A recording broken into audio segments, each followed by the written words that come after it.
प्रकाराने लोकांना फसवण्याचा प्रकार माजी पालकमंत्र्यांचा कुटील डाव आहे असं माझं स्पष्ट मत आहे।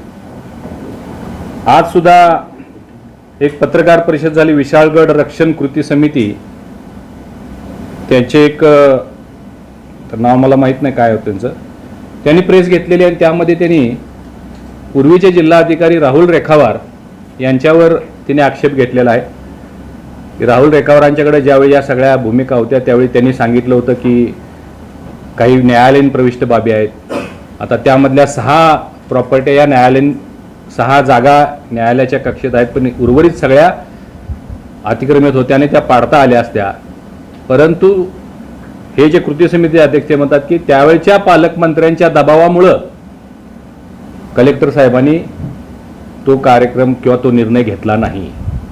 म्हणजे त्यावेळचे पालकमंत्री कोल्हापूरचे कोण होते, तर हे माजी पालकमंत्रीच होते। ही सुद्धा भूमिका त्यांची संशयास्पद आहे। या सगळ्यामध्ये कालचा जो प्रकार होता त्यामध्ये एक फोटो असाही पाहिला की आपल्या सगळ्यांचे कोल्हापूरकरांचे श्रद्धास्थान असणारे सन्मान्य खासदार छत्रपती शाहू महाराज हे कान धरून त्या सगळ्या समाजाच्या समोर उभे आहेत। खूप वाईट वाटलं, मनातनं यातना होत आहेत की एका विशिष्ट समाजासाठी तुम्ही मदत करायला गेलेला आहात, त्यामध्ये काही हिंदूंची सुद्धा घरं होती, तिथं सुद्धा पडझड झालेली होती, त्यांना मदत तुम्ही केली नाही। आज पेपरला बातमी मी वाचली की अश्रूंचा बांध फुटला म्हणून, माजी पालकमंत्र्यांच्या समोर अश्रूंचा बांध फुटला म्हणून आज पेपरला बातमी आहे। 3 महिन्यापूर्वी ज्यावेळी जय श्रीरामची घोषणा दिली म्हणून शालेय विद्यार्थ्यांच्या बसेसवर दगडफेक केली आहे विशिष्ट समाजाच्या लोकांनी, त्यावेळी ती लहान मुलं ओक्साबोक्षी रडत होती, त्यावेळी तुम्हाला त्यांचे अश्रू दिसले नाहीत का? त्यांच्या अश्रू पुसायला तुम्ही का नाही गेला? आणि आता तुम्ही गेला म्हणजे हे फक्त आणि फक्त राजकारण आणि मतासाठीची तुमची लाचारी यातून दिसून येते, मतासाठीची लाचारी। आणि हे मी म्हणत नाही, MIMचे प्रमुख इम्तियाज जलील यांनी स्वतः एक व्हिडिओ रिलीज केलेला आहे, त्यामध्ये त्यांनी सांगितलेलं आहे की माजी पालकमंत्री हे लोकसभेच्या वेळेस मुस्लिम समाजाची मतं घेण्यासाठी त्यांच्याकडे भीक मागत होते। हे मी म्हणत नाही, AIMचे इम्तियाजी जलील साहेब म्हणतायत। आणि मग तुमची ही सोयीस्कर भूमिका कशी आहे की लोकसभेच्या निवडणुकीमध्ये तुम्हाला त्यांची मतं पाहिजे होती म्हणून तुम्ही त्यांचे समर्थन, आता परत वेगळ्या समाजाला वेगळं करायचं आणि पुढं हे दिसतंय की विधानसभेच्या निवडणुका पुढे यायला लागलेल्या आहेत म्हणून अशा पद्धतीच्या दंगली महाराष्ट्रभर व्हाव्यात, विशिष्ट समाजाची मतं आपल्याला मिळावीत। उत्तर दक्षिणमध्ये तर तुम्ही बघितलं, लोकसभेमध्ये एकदमच त्यांना त्यांच्या मनाविरुद्ध निकाल लागलेला आहे आणि त्यामुळं अशा काही घटना घडवायच्या त्यांच्या डोक्यात आहे असं काहीसं दिसतंय। काल ते गेले, संचारबंदी असताना त्यांनी जाऊन हा सगळा प्रकार केला, हे सुद्धा निंदनीय असं मला वाटतं। आपण हे का गेले हे लक्षात घेणं गरजेचं आहे। महाराष्ट्रामध्ये जे आज आमचं महायुतीचं सरकार आहे ते अतिशय गतिमान सरकार आहे। गेल्या 2-2.5 वर्षामध्ये मोठ्या प्रमाणात राज्यामध्ये विकास होताना दिसतोय आणि त्याचबरोबर नुकत्याच झालेल्या अर्थसंकल्पामध्ये अतिशय लोकप्रिय अशा योजना राज्य सरकारनं आता राज्यातल्या नागरिकांसाठी आणलेल्या आहेत। विशेषतः लाडकी बहीणसारखी योजना आहे, युवकांसाठी आहे, शेतकऱ्यांसाठी आहे, सर्वांसाठी। आणि त्यामुळं यांना पोटशूळ यांच्यामध्ये निर्माण झालेलं आहे असं काहीसं चित्र दिसतंय।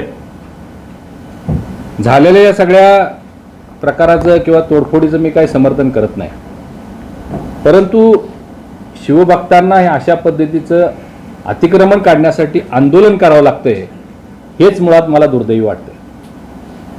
आणि म्हणून मी प्रशासनाला आव्हान केलेलं आहे की त्वरित सर्वच्या सर्व अतिक्रमण कुठले असू देत ती निघाली पाहिजेत आणि फक्त विशाळगड नाही, पन्हाळगडासह राज्यातल्या अन्य गडांवरती जी अतिक्रमण झाली असतील ती सुद्धा काढली गेली पाहिजे, यासाठी माझा प्रयत्न असणार आहे। उद्या परवाच लगेच सन्मान्य मुख्यमंत्री, सन्मान्य दोन्ही उपमुख्यमंत्री फडणवीस साहेब असतील, अजयदादा असतील, आमचे पर्यटन विभागाचे लोढा साहेब आहेत, या सगळ्यांना आम्ही हे निवेदन देणार आहोत की अशा पद्धतीची सगळी ही अतिक्रमणं ताबडतोब हटवली गेली पाहिजेत, नाहीतर हे अशा पद्धतीचे प्रकार वारंवार आपल्याला कुठेतरी पाहायला मिळतील आणि याचा राजकीय फायदा घेण्याचं काम किंवा एक खोटा नरेटिव्ह सेट करण्याचं काम महाविकास आघाडी किंवा इंडिया आघाडी करू शकते.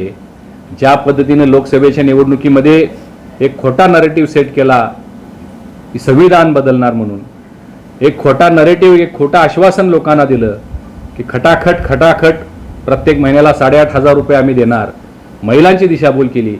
तर अशाच पद्धतीचं काहीसा नरेटिव्ह येणाऱ्या विधानसभेमध्ये निर्माण करण्यासाठी हे कोणत्याही स्तराला जाऊ शकतील काँग्रेसचे लोक, असं माझं म्हणणं आहे. आणि म्हणून या झालेल्या प्रकाराचा खरा सूत्रधार कोण, आता हे खरं संशयास्पद आहे. हे शिवभक्त आहेत, ते करतायत, परंतु पहिल्या दिवशी जे 21 लोक ताब्यात घेतले होते त्यामधले 13 लोक हे बावड्याचे होते. त्यामुळे या सगळ्याचा खूप मोठा संभ्रम निर्माण झालेला आहे. मी प्रशासनाला आणखीन एक विनंती करणार आहे की आज त्यांची मोठ्या प्रमाणात धरपकड चाललेली आहे. जे CCTV फुटेजमध्ये असतील निश्चित त्यांच्यावर कारवाई व्हावी, परंतु काही लोक जे तिथं नव्हते उपस्थित अशा लोकांना ताब्यात घेऊ नये. अशा चुकीची कलमं, खूप मोठी कलमं टाकून त्यांचं आयुष्य बर्बाद होऊ नये यासाठी मी प्रशासनाला आव्हान करणार आणि मी प्रयत्नही करणार आहे. आणि म्हणून ह्या सगळ्या प्रकाराचा खरा सूत्रधार कोण आणि हे सगळं काय चाललंय याच्या खोलात जाऊन तपास करण्याची आवश्यकता आहे, अशी माझी भूमिका आहे.